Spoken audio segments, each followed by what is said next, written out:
अब ये जो है इस स्टेप्स को देख लेते हैं किस तरह हो रहा है। एसाइल कोए जब टेक में कन्वर्ट हो रहा था, टेक बेसिकली हमारे पास क्या था, ट्रांस एनाइल कोए, और ये एसाइल था। एसाइल जब इसमें हुआ था, हाइड्रोजन एक रिमूव हुई थी, तो जो एंजाइम हमने कहा था डीहाइड्रोजिनेज। अब डीहाइड्रोजिनेज से पहले कोई ना कोई नाम तो होगा ना जो उसके सबस्ट्रेट होगा जिसके पे एक्ट कर रहा है, तो इसका सिंपली नाम क्या होगा, एसाइल कोए डीहाइड्रोजिनेज। ठीक है, एसाइल कोए डीहाइड्रोजिनेज इसका नाम हो गया इस एंजाइम का, क्योंकि इसने डीहाइड्रोजिनेशन करवाई थी। नेक्स्ट स्टेप में जब हमारे पास ट्रांस इनॉइल कोए से हमारे पास हाइड्रोक्सी एसाइल कोए बन रहा था, ठीक है, ट्रांस से हाइड्रोक्सी में कन्वर्शन जब हो रही थी, हाइड्रोक्सिलेज था एंजाइम, तो जाहिर है कोई ना कोई इसमें इसका एंजाइम का नेम होगा। जब हाइड्रोक्सिलेज है तो इसके पीछे कोई नाम होगा, तो वो क्या था हमारे पास, इनॉइल, क्योंकि यहाँ पे ट्रांस इनॉइल कोए था ना, तो ये हो गया हमारे पास इनॉइल कोए हाइड्रोक्सिलेज। ठीक है, इसने क्या करवाया था, वाटर पानी शानी पिलाया था इसको ताकि ठंडा हो जाए, क्योंकि हमने मज़ीद उससे हाइड्रोजन निकलवाने थे। फिर तीसरे स्टेप में जब हमने मज़ीद हाइड्रोजन उससे निकालने तो फर्दर डिहाइड्रोजनेशन हो रही थी, तो डिहाइड्रोजिनेज था एंजाइम हमारे पास, और इससे पहले जो इसकी डिहाइड्रोजनेशन करवा रहा था उसके सबस्ट्रेट का क्या नाम था, हाइड्रोक्सी एसाइल। ठीक है, हाइड्रोक्सी एसाइल डिहाइड्रोजिनेज, कोए लगाए लिख दें डिहाइड्रोजिनेज। सो ये इसके हो गया थर्ड स्टेप का नाम। चौथे पे जाके जब वो हमारे पास कीटो एसाइल कोए, सो दैट वाज बेसिकली कीटो KAC, कीटो एसाइल कोए। तो कीटो एसाइल कोए से जब हमारे पास एसाइल और एसिटाइल जो हमारे फर्दर आंसर्स थे, जो प्रोडक्ट्स थे हमारे पास इस रिएक्शन के, वो बन गए थे, तो उसमें जो एक सिंपली एक एंजाइम इन्वॉल्व था वो था थायोलेज। तो ये याद करना आसान है। बाकी जो थे इसमें हुआ क्या था, पहले हाइड्रोजन ले ली, उनसे बाहर निकलवा ली तमीज़ से, उन्होंने दी थी। फिर गुस्सा करने लगे तो हमने वाटर को पानी शानी पिलाया, फिर उसने हाइड्रोजन आराम से दे दी। ठीक है, फिर उसके बाद लास्ट में हमारे पास क्लेवेज हो गई। सो ये तो था हमारे पास बीटा ऑक्सीडेशन। अब मैंने कहा था कि फैटी एसिड जो थे ये एसाइल कोए में कन्वर्ट हो रहे थे इन द साइटोसॉल। ये हमारे पास रिएक्शन हो रहा था साइटोसॉल में, ATP इसमें एक यूज़ हो रहा था, और जो एंजाइम इसको सिंथेसाइज करवा रहा था दैट वाज बेसिकली एसाइल कोए सिंथेटेज। ठीक है, तो ये हो गया। फिर इसने आगे जाना था माइटोकॉन्ड्रिया में। अब ये माइटोकॉन्ड्रिया में ना डायरेक्ट नहीं जाता, इसमें कुछ ना कुछ फड्डे होते हैं कि जो इसको माइटोकॉन्ड्रिया में नहीं जाने देते एसाइल कोए को। अब इसमें कोई ना कोई कन्वर्जन्स वगैरह होंगे, एक मैकेनिज्म होगा कि जो इसको लेके जाता है। अच्छा, फिर इसके बाद एक दफ़ा रिवाइज कर लेते हैं किस तरह से एसाइल कोए हमारे पास आ गया था। एसाइल कोए अच्छा से याद किया था ना, इसका निमोनिक अच्छा। टेक्नोलॉजी अच्छी बात है, हमें बता रही है टेक्नोलॉजी, हमें जब पता चलती है तो इससे हमें हैक्स पता चलते हैं। जब हमें हैक्स पता चलते हैं तो हमारे केसेस सॉल्व होते हैं। जब हमारे केसेस सॉल्व होते हैं तो हमारे पास हमारा जो आंसर या फिर जो भी हमारे पास एसिटाइल कोए वगैरह था वो आ जाता है। सो एसाइल कोए से हमारे पास ट्रांसिनाइल कोए बना था, फिर उसके बाद हाइड्रोक्सी एसाइल कोए, हाइड्रोक्सी इनॉइल कोए बना, हाइड्रोक्सी एसाइल कोए बना था, फिर हमारे पास कीटो एसाइल था, और लास्ट में एसिटाइल कोए था। ठीक है, अब हमने देखना है कि किस तरह से एसाइल कोए जो है उसने माइटोकॉन्ड्रिया के अंदर जाना है। अब माइटोकॉन्ड्रिया में हमारे पास पता है दो मेम्ब्रेन्स होती हैं, आउटर मेम्ब्रेन होती है, इनर मेम्ब्रेन होती है। अब इसमें कुछ एंजाइम होते हैं, इसका कुछ काम होता है कि क्या करना है इसने क्या नहीं करना। तो इसकी दो मेम्ब्रेन है, आउटर मेम्ब्रेन और इनर मेम्ब्रेन। आउटर से आप ये याद रख लें कि जो आउटर मेम्ब्रेन है ना, इसने इस एसाइल कोए में से कोए को आउट करवाना है। ठीक है, इसने इसको अंदर नहीं जाने देना, इसने कहना अपने कोए बाहर छोड़ के आओ, अगर अंदर जाना है तो कोए निकालो। तो आउटर मेम्ब्रेन में जो एंजाइम्स वगैरह इन्वॉल्व होंगे उसने क्या करवाना है, इस कोए को बाहर करवाना है। फिर जब वो इस स्पेस में आ जाएगा, मेम्ब्रेनस स्पेस में आ जाएगा, अब उसने इनर में अंदर माइटोकॉन्ड्रिया में भी तो जाना है ना, उसने मेम्ब्रेन्स में ही तो नहीं वो लड़ता रहेगा, अंदर जाना है ना। तो इनर वाला क्या करवाएगा, जब वो इनर से गुजरेगा तो वो कहेगा अच्छा चलो कोए तो तुम छोड़ आए अपना भाई, यहाँ मेरे से ले लो, लेकिन तुम ऐसे अंदर नहीं जाओ, अपना कोए लेके जाओ, ये थोड़ा अच्छा है। ठीक है, तो ये अपना कोए इसमें ऐड करवाएगा, इन करवाएगा बेसिकली। तो आउटर मेम्ब्रेन आउट करवाएगी कोए को और इनर मेम्ब्रेन इन करवाएगी कोए को। ठीक है, ये इनके बेसिकली काम है। अब यहाँ पे कुछ एंजाइम इन्वॉल्व होंगे। ठीक है, जो सबसे पहले हमने देख लिया था कि किस तरह से वो सिंथेटेज वगैरह बन के आया था, एसाइल को या माइटोकॉन्ड्रिया के पास आ गया, आउटर मेम्ब्रेन में उसे रोक लिया गया है। अब यहाँ पे एक एंजाइम है हमारे पास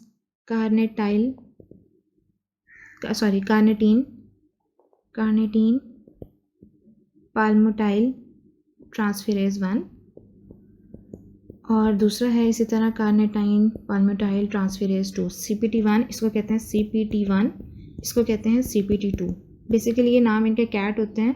यहाँ पे पाल्मिटाइल की जगह एसाइल लगा दें तो ये हमारे पास क्या बन जाएगा कार्निटाइन एसाइल ट्रांसफेरेज, ठीक है। 1 CPT1 या फिर CAT1 या फिर CAT2 या फिर इसको अगर एक स्पेसिफिक उसके लिए कर रहे हैं फैटी एसिड के लिए, जैसे यहाँ पे हमने हमारे पास जो था वो पामिटिक एसिड को यूज़ कर रहे थे, पामिटाइल को ये था, तो इसलिए हम इसको CPT कहेंगे, ठीक है, CPT1 पाल्मिटाइल के लिए।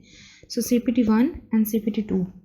1 जो है हमारे पास, क्योंकि 1 2 3 4 जब हम मैथ्स में पढ़ते हैं तो 1 हमारे पास पहले आता है, तो इसका मतलब है कि ये आउटर में इन्वॉल्व है, और 2 जो है ये बाद में आता है 1 2 3, तो ये हमारे पास इनर में इन्वॉल्व है। अब यहाँ से देखें आउटर में इन्वॉल्व है, आउटर का क्या काम था, कोए को बाहर निकलवाना था, आउट करवाना था। इनर का क्या काम था, इसने कोए को इन करवाना था, ठीक है। एक ने आउट कराया, एक ने इन कराया। अब 1 था पहले आता था CPT1, तो CPT1 मतलब आउट करवाएगा, और 2 था ये इनर मेम्ब्रेन में था और ये आउटर मेम्ब्रेन में था, ये भी याद रख लें। तो 1 में आउटर मेम्ब्रेन पे था और इसने रिमूव करवाना था और दूसरे वाले ने ऐड करवाना था।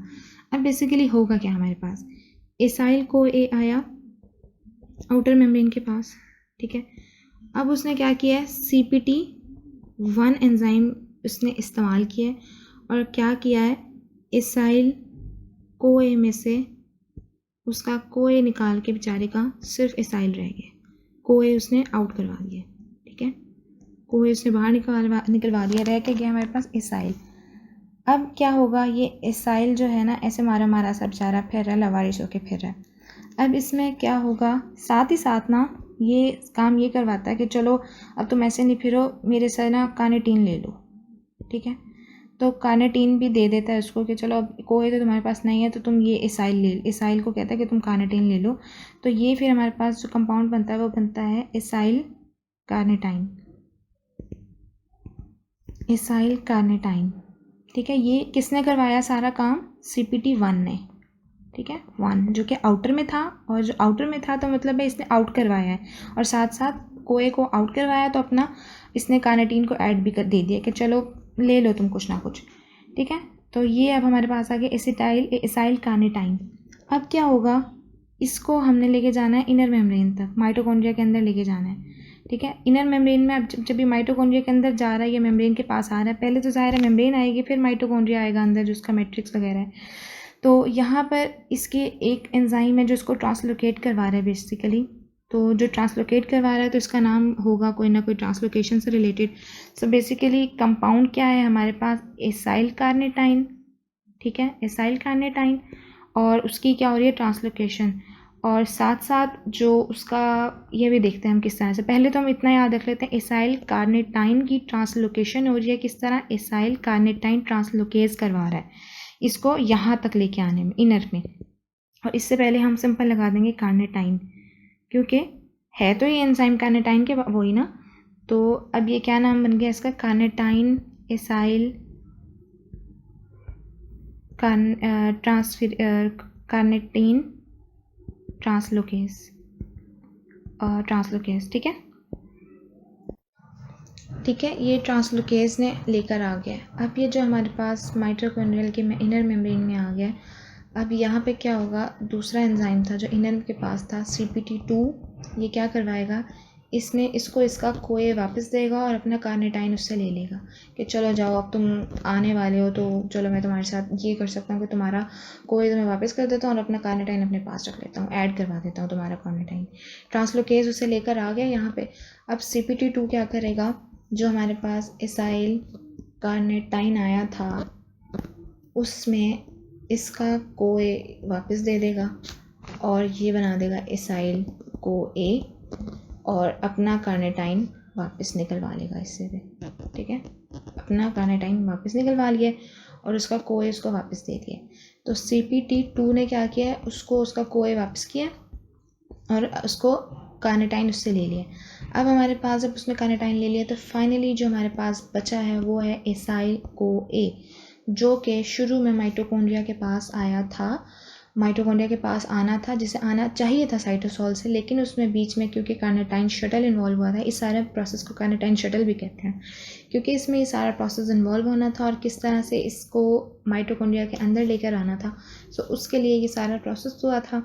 एसाइल कोए जब माइटोकॉन्ड्रिया के अंदर आ जाएगा तो फिर वही रिएक्शन आराम से आगे चलेगा, जिसमें वो टेक्नोलॉजी से हैक्स निकल रहे थे, वो सारे पाथवेज आ जाएंगे। ठीक है, सो बेसिक जो हमारे कार्निटाइन शटल का प्रोसेस था वो इस कोए को माइटोकॉन्ड्रिया के अंदर लेकर आना था।